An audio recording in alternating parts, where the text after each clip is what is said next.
Go. Hello hi hope you're doing good. నేను మీ Telugu today Shyam. So ఈరోజు మనం వీక్లీ అనాలిసిస్లో భాగంగా నెక్స్ట్ వీక్ అంతా కూడా ఎట్లా ఉండబోతుంది అండ్ వీక్లీ టైం ఫ్రేమ్లో వచ్చేసరికి మనకి మూవింగ్ యావరేజెస్ ఎక్కడ ఉన్నాయి, అలాగే ఫిబొనాచి ఎలా ప్లేస్ చేస్తుంది and important zones supports and resistance ఎక్కడ ఉన్నాయి అనేది ఒకసారి చూద్దాం. అలాగే వార్ ఇంపాక్ట్ ఇన్ కేస్ ఒకవేళ ఇప్పటి వరకు ఏ విధమైన వార్ అయితే ఇంకా స్టార్ట్ అయినట్టు, డైరెక్ట్ వార్ ఏదైతే ఇంకా స్టార్ట్ అయినట్టు మనకి ఇంకా ఎటువంటి కూడా న్యూస్ కూడా లేదు. బట్ న్యూస్ ఛానల్స్ అయితే అదైపోయింది ఇదైపోయింది, సర్జికల్ స్ట్రైక్ స్టార్ట్ అయిపోయినాయి అండ్ ఎయిర్ క్రాఫ్ట్స్ వెళ్ళిపోయినాయి, అది ఇది అనేసి చాలా చేస్తున్నాయి. బట్ ఇంకా డైరెక్ట్గా అయితే ప్రాపర్గా మనకైతే న్యూస్ అయితే లేదు. అండ్ ఇంకొకటి ఏంటంటే మనకి ఎప్పుడైనా మార్కెట్స్లోకి వచ్చేసరికి వార్ సిట్యువేషన్లో వచ్చినప్పుడు నిఫ్టీ 13% ఫెల్ అయితే అయ్యింది. ఎప్పుడైతే ఫిబ్రవరి మార్చ్ ఈ టైంలో, అంటే కార్గిల్ వార్ టైంలో అనమాట.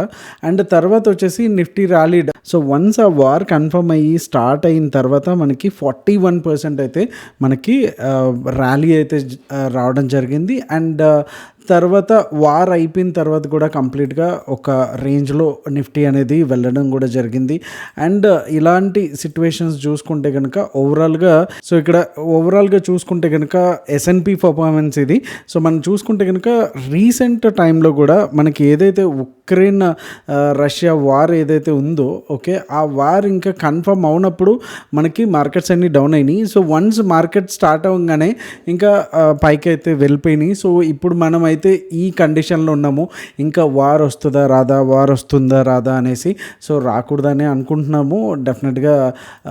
ఏంటంటే ఏదో మూవీ డైలాగ్ చెప్పినట్టు వార్ వచ్చి దాన్ని గెలవడం కంటే రాకుండా ఆపడమే చాలా చాలా తెలివైన పని అనేసి. అండ్ వార్ వస్తే కనుక మనకి ఎటువంటి ఉంటాయి అంటే కనుక ఏ కంట్రీ అయినా సరే, అంటే ఎఫ్ఐఎస్ కానీ లేకపోతే ఫారిన్ ఇన్వెస్టర్స్ కానీ ఎవరైతే ఉంటారో వాళ్ళు ఒక కంపెనీలో మనం ఇన్వెస్ట్ చేస్తున్నాము అంటే కనుక దాని స్టెబిలిటీని అయితే పక్కగా చెక్ చేస్తారు. సో ఈ కంట్రీ ఎంత స్టేబుల్గా ఉంటుంది, ఎంత స్టేబుల్గా మనకి ఇస్తుంది డెవలప్మెంట్స్ అండ్ పొలిటికల్ పాలసీస్ కానీ ఇవన్నీ కూడా వాళ్ళు చూసుకునే చేస్తారు. కాబట్టి ఇలాంటి కండిషన్స్లో అయితే ఎవరు కూడా పెట్టుబడులు పెట్టడానికి ముందుకు రారు. ఎయిదర్ స్టాక్ మార్కెట్లో కావచ్చు ఆర్ డైరెక్ట్ ఇన్వెస్ట్మెంట్స్ ఏవైతే ఫ్యాక్టరీలు కావచ్చు, లేకపోతే కంపెనీస్ కావచ్చు, వాళ్ళ డేటా సెంటర్స్ కావచ్చు, వాళ్ళ రీసెర్చ్ కావచ్చు, ఇవన్నీ కూడా పెట్టడానికి కూడా వాళ్ళు ముందుకు రారు. సో అది మనకి డెఫినెట్గా ఒక పెద్ద మైనస్ అవుతుంది.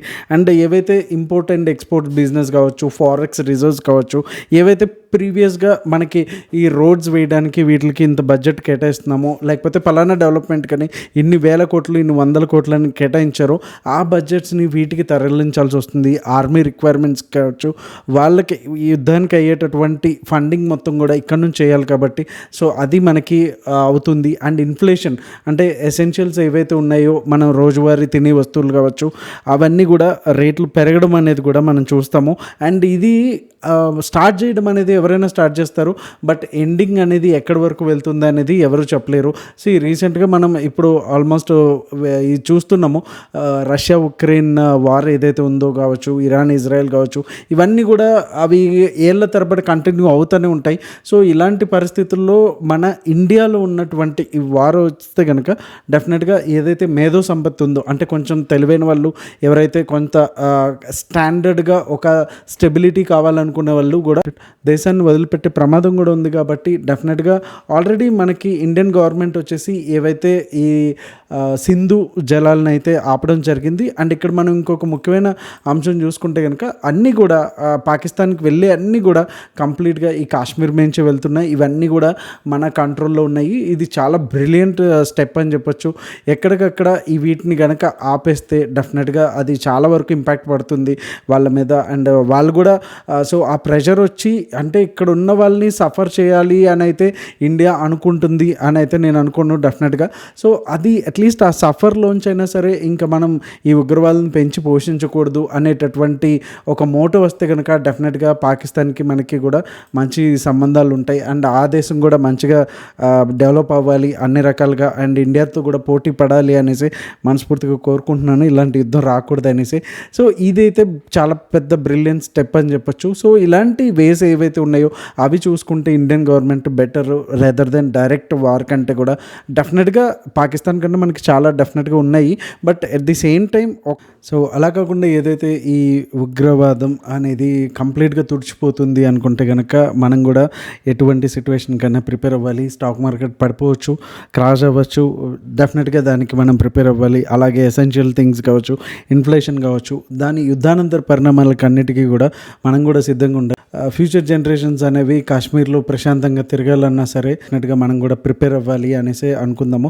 బట్ నా ఒపీనియన్ అయితే కనుక స్ట్రాటజికల్గా దాన్ని బ్లాక్ చేసి యుద్ధం రాకుండా ఎదుటి వాళ్ళని కూడా కొంచెం దారిలోకి తెచ్చుకోవడం అనేది చాలా మంచి పద్ధతి నేను అనుకుంటున్నాను. This is my complete personal opinion. So దీని మీద మీరేమనుకుంటున్నారు? యుద్ధం రావాలి అనా, లేకపోతే యుద్ధం లేకుండానే మన పనులు చక్కదిద్దాలి అని మీరు అనుకుంటున్నారా అనేసి కమెంట్ అయితే చేయండి. నేను మీ Telugu trader Shyam. Let's get into the video. And వీడియోలోకి వెళ్ళే ముందు లైక్ బటన్ అయితే స్మాష్ చేయడం అస్సలు మర్చిపోద్దు. So let's get into the video.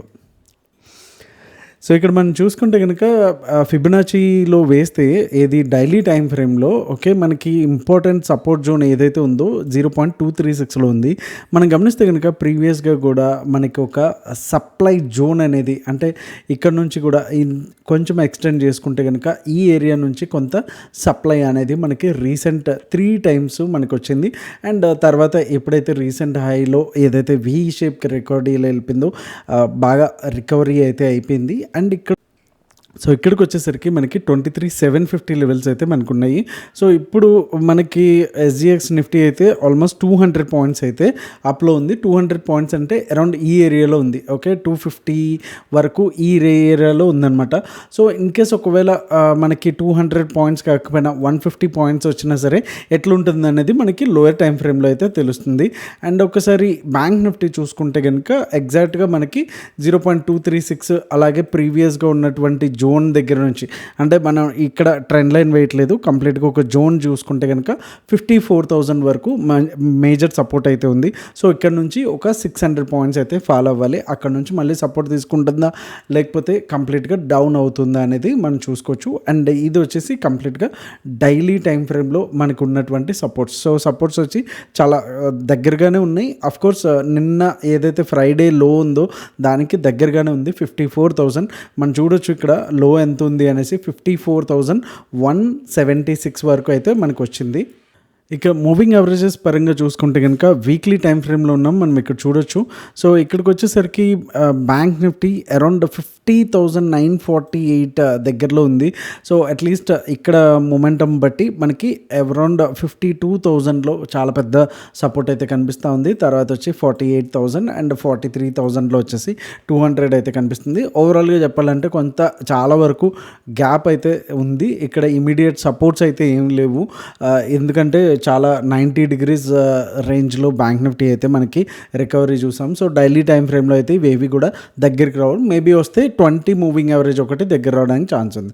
అలాగే డైలీ టైం ఫ్రేమ్లో నిఫ్టీ చూసుకుంటే కనుక ఎగ్జాక్ట్లీ 24050 దగ్గర మనకి 200 మూవింగ్ యావరేజ్ ఉంది. సో ఇది కనుక మేజర్ కదా, ఉన్న వాటిలో 50 కావచ్చు, 100 కావచ్చు, 200లో కావచ్చు.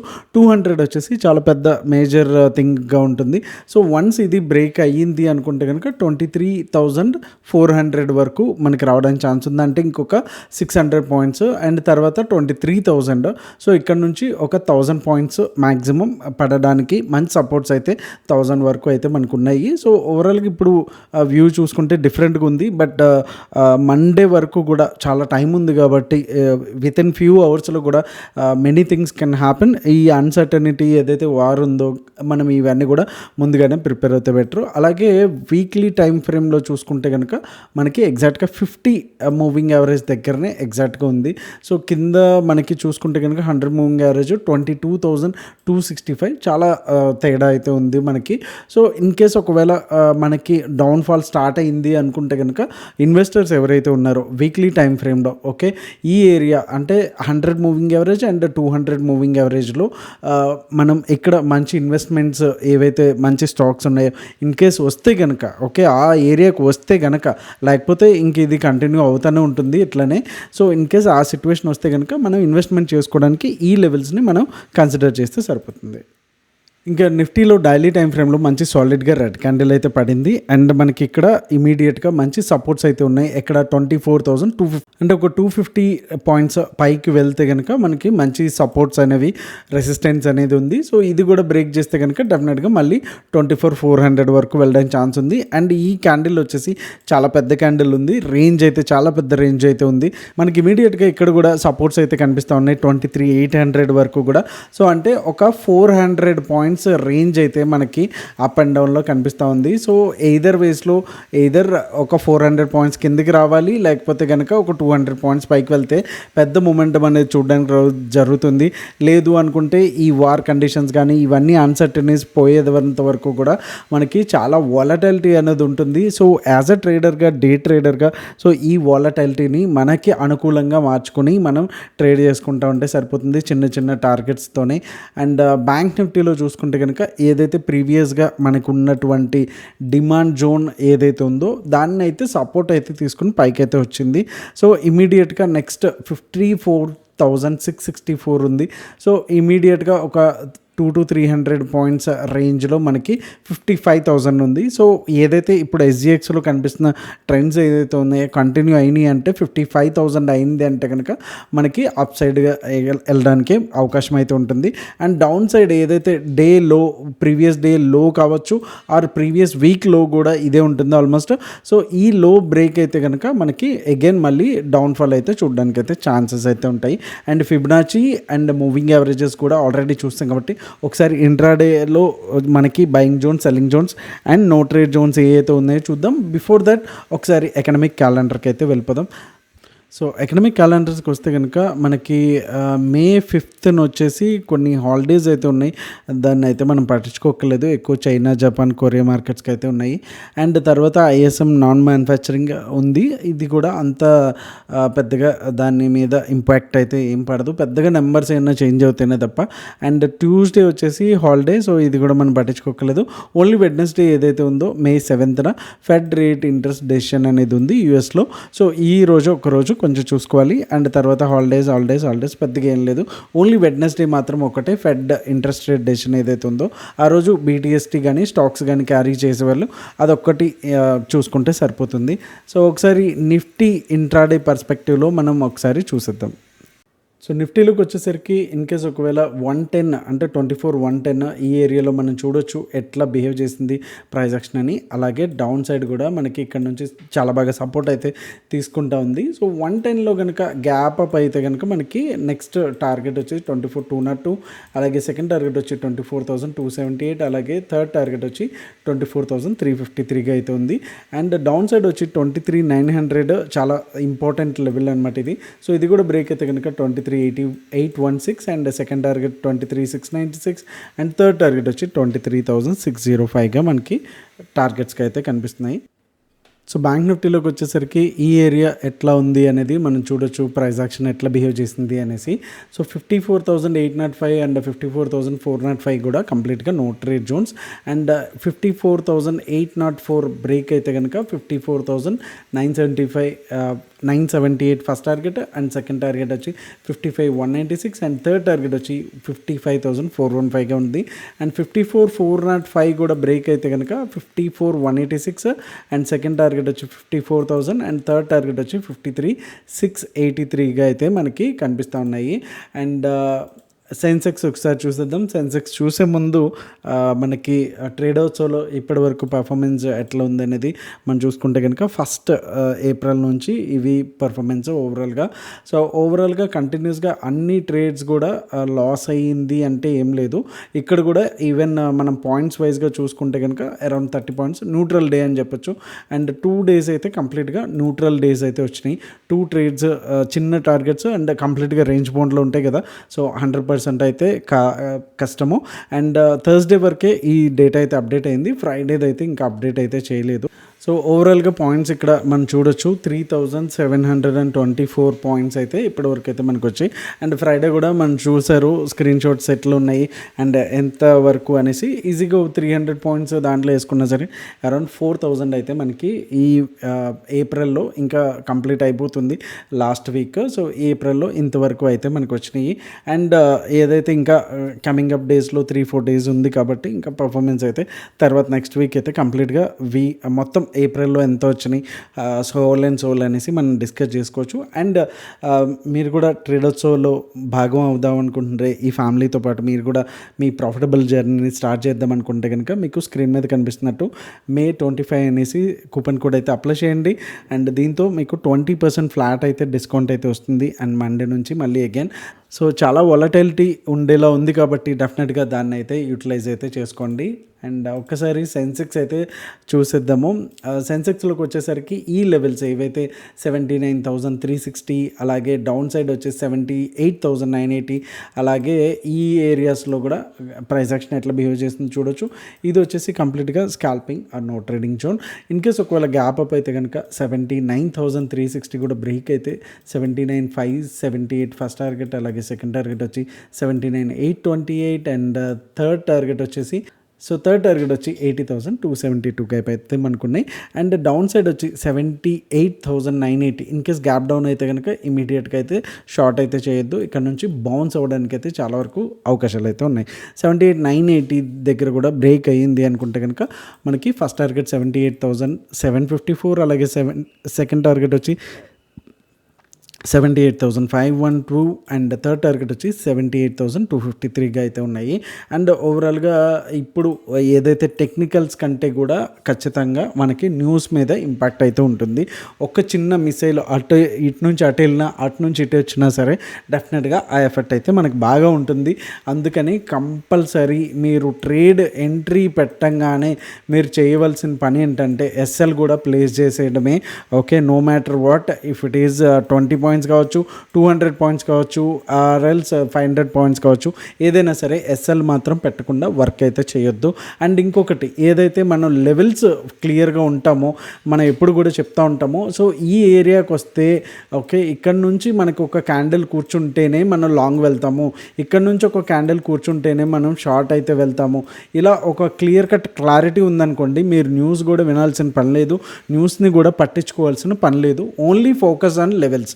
ఓకే, సో ఈ ఏరియాకి రాలేదు ఇక్కడిక్కడే టైంపాస్ అయితే చేస్తూ ఉంది, కొంచెం ఫేక్ న్యూస్ వస్తూ ఉంది, అది ఇది అటు ఇటు ఆడుతుంది, పెద్దగా న్యూస్ లేదు, న్యూస్ కోసం వెయిట్ చేస్తూ ఉంటుంది మార్కెట్ ఒక్కోసారి. సో అలాంటప్పుడు కంప్లీట్గా ఇలాంటి range bound and boring candles అయితే వీటిని కైండ్ ఆఫ్ బోరింగ్ క్యాండిల్స్ అంటాము, ఇలాంటివి మనం చూస్తూ ఉంటాం.